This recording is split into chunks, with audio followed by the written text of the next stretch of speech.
Hi and welcome to part 2 of 2 videos where we'll be exploring verbal and non-verbal communication in business speaking.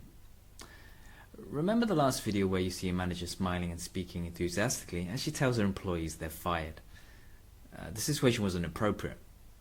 Remember, the way you speak and look is very important, especially in work or business contexts.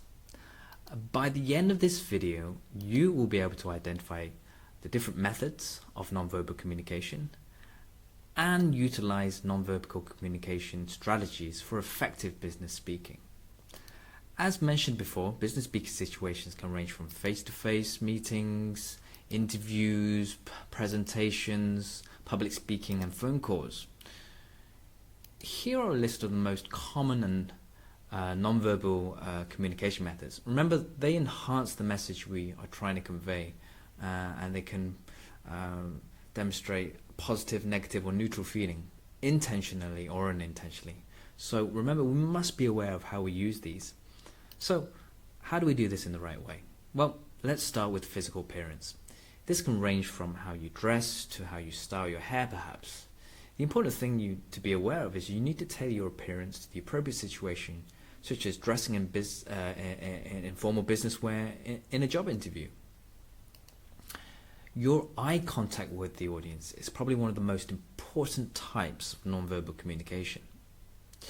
Strong eye contact helps you engage directly with the audience. It can also establish a more human connection, engendering a higher sense of trust or credibility with your listeners. In contrast, little eye contact has the opposite effect, and your audience is less likely to be convinced or persuaded with your content or communication. Facial expressions can often express your emotions or feelings, and like tone, they need to match your words or your spoken communication. Smiling or looking friendly is often the most preferred facial expression in many common speaking situations, as you need to establish or maintain a positive relationship. But there are situations where you might also want to look serious with limited facial expressions, such as when disciplining a subordinate.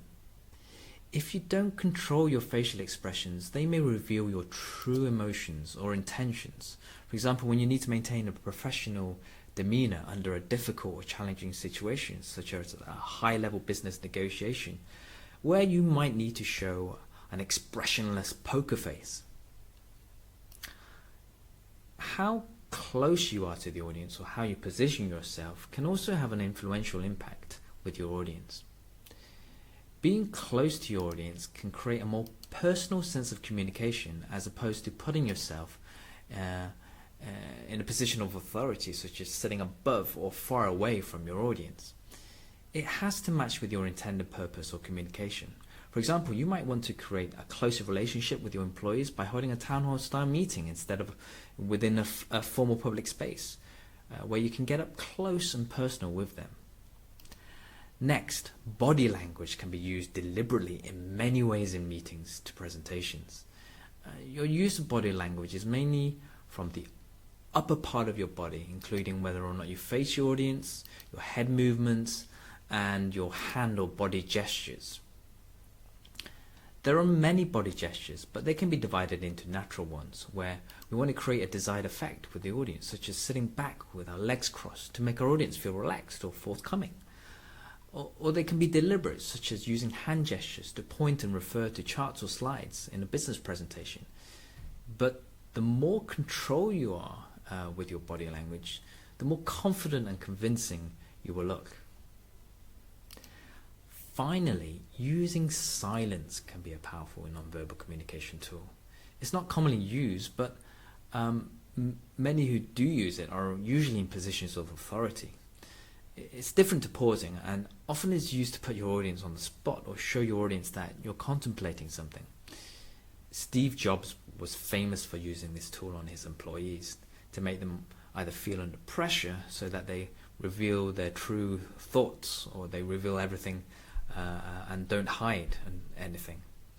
So let's recap. After watching this video, you should now be able to identify the different non-verbal communication methods in business speaking and utilize appropriate non-verbal communication strategies. Remember that our verbal and non-verbal communication enhances our message, but it can also reveal what we truly think or feel about something. So, both need to be controlled and coordinated well to become an effective business speaker. So, thanks for watching.